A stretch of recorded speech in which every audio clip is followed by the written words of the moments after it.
160. Penerjemah, Rainbow Turtle. Jung Hee-won dan saya melewati distrik pusat perbelanjaan Paradise dan tiba di sebuah bukit kecil. Tempat di mana Tuan tinggal berada secara alami cantik.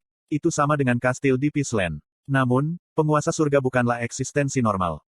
Rasi bintang, hakim setan api, memiliki mata lebar. Rasi bintang, pelindung muda dan para pelancong, mengungkapkan ketidaknyamanan.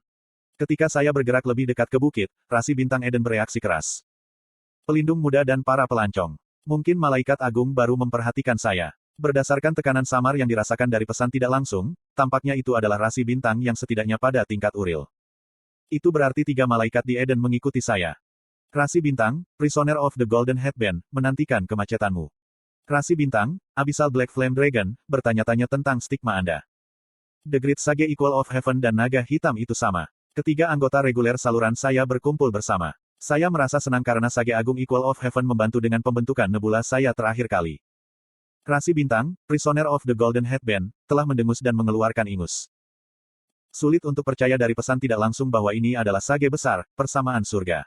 Bahkan, apakah dia benar-benar menulis pesan tidak langsung? Sebagai contoh, ada klon yang saya lihat. Either way, jika Secretive Plotter datang maka keempat orang awal akan dikumpulkan. Rasi, Secretive Plotter, sedang mengawasi situasi dengan mata tertarik. Cukup menakutkan, yang terakhir datang ketika saya memikirkannya. Plotter rahasia. Saya tidak dapat mengkonfirmasi wajahnya di jamuan rasi bintang. Jelas bahwa dia adalah rasi bintang tingkat narasi tetapi tidak peduli bagaimana aku memikirkannya, aku tidak dapat mengingat modifikasinya. Tiba-tiba saya ragu, mungkinkah kehadiran kuat ini tidak muncul dalam novel asli? Banyak rasi memperhatikan tindakanmu. Kami di sini. Jung Hee-won berbicara dan aku berhenti di jalan menuju bukit. Ada rumah bata putih di atas bukit. Sebuah rumah putih di atas bukit. Saya tidak tahu niat di baliknya tetapi rasanya unik. Saya akan menunggu di sini. Hubungi saya jika terjadi sesuatu. Petik 2. Saya mengangguk tetapi saya sudah tahu bahwa Jung Hee-won tidak akan segera lari karena saya memanggilnya. Di Firdaus, tidak ada orang yang bisa memenangkan kembali Master Firdaus. Saya memanjat di sepanjang jalan dan bayangan muncul di dekat rumah bata. Seorang pria dengan penampilan cantik berdiri di sana, seolah-olah dia telah diukir menjadi patung. Oh, kamu di sini. Jika saya tidak memiliki dinding keempat, saya akan berhenti bernapas dari kecantikannya. Yo Jong-hyuk juga tampan tetapi penampilan orang ini tidak bisa dijelaskan. Itu adalah keindahan iblis. Aku minta maaf tapi tolong tunggu sebentar. Orang-orang ini malu-malu dengan orang asing. Petik 2. Pria itu sedang menyirami bunga-bunga di bukit. Bunga-bunga bermekaran ke udara. Kelopak mereka terbuka lebar, seperti mereka mencoba menelan langit, tetapi mereka hanya bunga kecil. Saya tahu nama bunga itu. Gerakan abadi. Itu adalah istilah kolektif untuk hal-hal yang bekerja selamanya tanpa disuplai sumber energi dari luar, tetapi di sini itu hanya nama bunga. Pria itu bertanya, apakah kamu tahu bunga ini? Bunga-bunga baru mekar hampir setiap hari. Kamu memiliki pengetahuan yang luar biasa. Itu wajar karena saya membaca Ways of Survival. Bunga-bunga surga, gerakan abadi. Bunga, yang hanya tumbuh di bukit ini, mekar saat fajar dan menghasilkan buah pada malam hari. Buah jatuh sebelum fajar dan akan digunakan sebagai pupuk untuk menumbuhkan lebih banyak bunga. Gerakan abadi adalah bunga yang terulang selamanya. Pria itu berkata bunga ini sangat indah. Aku tidak pernah lelah menatap mereka. Vitalitas mereka benar-benar luar biasa. Petik 2. Namun, namanya salah. Jika itu benar-benar gerakan abadi, bunga itu seharusnya tumbuh dengan baik tanpa air. Petik 2. Ini bunga yang sangat indah tapi kamu hanya bisa melihat kekurangannya. Pria itu tertawa dan menatapku. Saya belum memperkenalkan diri. Saya, Tuan Surga, Reinhard von Jerba. Saya mengenalnya dengan baik. Dia adalah salah satu, 10 kejahatan, paling terkenal di Ways of Survival. Reinhard tersenyum. Senang bertemu denganmu, Kim Dokja. Seperti yang diharapkan, dia sudah tahu siapa aku. Skill eksklusif, daftar karakter, diaktifkan. Ada terlalu banyak informasi tentang orang ini. Daftar karakter dikonversi ke daftar ringkasan karakter. Plus. Ringkasan daftar karakter. Karakter, Reinhard von Jerba. Atribut pribadi, Demon Marquis legenda orang yang mengejar mimpi yang tidak mungkin pahlawan. Keahlian eksklusif, mata setan level 10, pelatihan senjata tingkat lanjut, advance mental barrier level 10. Stigma, Master of Paradise level 10. Total stats, fisik level 99, kekuatan level 99, agility level 99, kekuatan sihir level 99. Asterisk kedua dalam peringkat Dark Castle. Plus. Benar-benar hebat. Statistik keseluruhannya telah melampaui batas skenario dan hampir setiap keterampilan telah mencapai maksimum. Mungkin Reinhard adalah batas dari skenario ini. Aku menatapnya dan Reinhardt bertepuk tangan. Sulit ketika Anda membakar dengan terlalu banyak permusuhan. Gerakan abadi akan rusak. Petik 2. Saya bertanya, mengapa Anda memanggil saya? Aku bertanya-tanya tentang rumor. Anda telah menyebabkan dengungan nyaring saat Anda memasuki skenario ini. Petik 2. Reinhardt berbeda dari 10 kejahatan yang saya temui sejauh ini. Jika Gong Pildu dan Li Seolwa tumbuh menjadi 10 kejahatan, Reinhardt sudah hampir selesai. Makhluk seperti kamu memasuki skenario adalah ancaman bagiku. Markis Iblis peringkat kedua terlalu rendah hati. Petik 2. Kamu tahu tentang itu. Investigasi awal Anda menyeluruh. Petik 2. Niat membunuhnya tiba-tiba muncul. Apakah dia akan menyergapku sekarang? Saya ragu-ragu. Saya tidak berpikir saya bisa mengalahkan atau membunuhnya. Itu bukan perkelahian yang mudah. Hasilnya tidak bisa dijamin. Namun alasan keraguan saya. Dia berkata, di duniaku, Dark Castle adalah skenario ke-34. Mungkin itu karena saya melihat Firdausnya. Reinhardt menyaksikan pemandangan benteng di bawah bukit. Saya ingat pertama kali saya datang ke sini 800 tahun yang lalu. Pada saat itu, tidak ada apapun di dataran. Hanya peringkat yang diberikan. Inkarnasi sibuk berburu dan membunuh satu sama lain, meskipun tidak ada dalam skenario.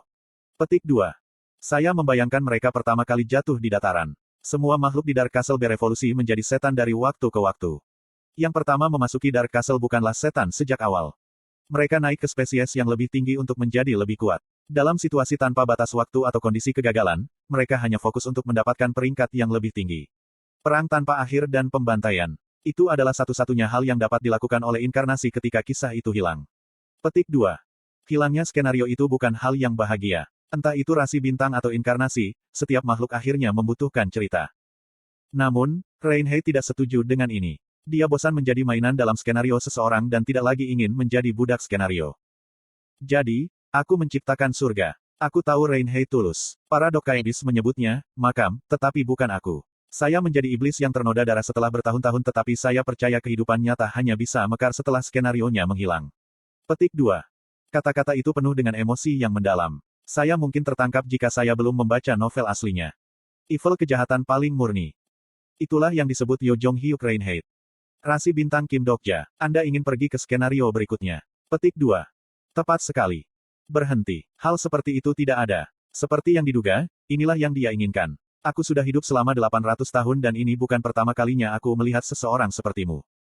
Petik 2. Petik 2. Banyak orang kuat telah menemukan skenario tersembunyi tetapi tidak ada yang membersihkan Dark Castle. Semua orang menjadi putus asa dan frustrasi dengan kekosongan skenario ini. Reinhardt melanjutkan berbicara, saya tidak ingin Anda menjadi seperti mereka. Petik 2. Apa yang kamu inginkan? Rasi bintang Kim Dokja, tolong lindungi surga bersama saya. Saya membutuhkan bantuan Anda. Aku berdiri diam di sampingnya dan menyentuh kelopak perpetual motion. Sebelum Reinhardt yang terkejut bisa menghentikanku, bunga yang bergetar dengan cepat layu dan buahnya jatuh. Buah yang jatuh tiba-tiba menjadi busuk dan berguling menuruni bukit. Penjaga yang lewat melihatnya tetapi tidak memperhatikan. Itu karena mereka tidak berniat memotong bagian surga yang busuk. Lepaskan aku. Ini salah. Aku tidak mencuri apapun. Para penjahat surga diangkut ke daerah bawah tanah di bawah bukit. Saya tahu di mana mereka diseret. Beberapa rasi bintang tertawa dengan tidak menyenangkan. Sama seperti institusi permanen tidak ada, Paradise tidak gratis. Mereka mungkin akan menjadi pupuk surga. Itu seperti buah busuk menjadi pupuk tanaman. Gempa kecil terjadi jauh di bawah tanah. Sepertinya itu tangisan monster yang mengerikan. Saya mengatakan kepadanya, Reinhardt, tidak ada surga. Lembaga permanen tidak bisa ada. Petik 2. Reinhardt tidak mengatakan apa-apa. Sepertinya dia mencoba menguji saya. Namun, dia akan segera menyesalinya. Beri aku skenario, selanjutnya. Ekspresi panik muncul di mata Reinhardt untuk pertama kalinya. Saya tahu Anda menemukannya 700 tahun yang lalu. Tepatnya, Anda dan beberapa orang kuat telah menemukannya. Petik 2. Apa kabar? Anda bahkan telah menantang skenario. Benarkan. Petik 2. Petik 2. Petik 2. Namun, kamu gagal dan selamat sendiri. Kemudian Firdaus ini dibuat. Petik 2. Aku tidak melewatkan gemetar di ujung jarinya ketika dia menjaga kelopaknya. Dia mengatakan dia menciptakan tempat ini untuk membantu orang menemukan kehidupan. Itu tidak benar. Ini hanya perlindungan bagi skenario yang mustahil. Semua skenario Starstream ada untuk stimulasi. Tidak ada stimulasi di surga. Semuanya terlalu damai. Petik 2. Petik 2. Petik 2. Jangan percaya bahwa kesepakatan dengan Dokkaibi akan bertahan selamanya. Aliran bintang tidak akan pernah membiarkan ruang ini ada untuk waktu yang lama. Reinhardt terdiam beberapa saat sebelum perlahan membuka mulutnya. Petik 2. Rasi bintang Kim Dokja. Apalagi yang kamu tahu? Petik 2. Nada suaranya telah berubah. Energi samar tapi menakutkan mengalir darinya. Sikapnya terhadap saya telah berubah dari percakapan ini. Itu berubah dari seorang penolong yang dia perkirakan menjadi musuh yang lebih mengancam daripada orang lain. Semua itu, bahkan hal-hal yang tidak kamu ketahui. Saya melihat awan gelap datang dari jauh. Dalam situasi seperti itu, tidak ada kemungkinan awan datang. Dengan demikian, awan hujan ini pasti di bawah arahan para Dokaebis. Mereka duduk-duduk dan menonton semuanya, bahkan jika mereka tidak ikut campur. Itu karena dunia ini adalah skenario bahkan tanpa skenario. Aku menghela nafas ringan dan bersiap untuk akhir dari tragedi itu. Reinhardt, kamu akan mati dan surga akan jatuh. Petik 2.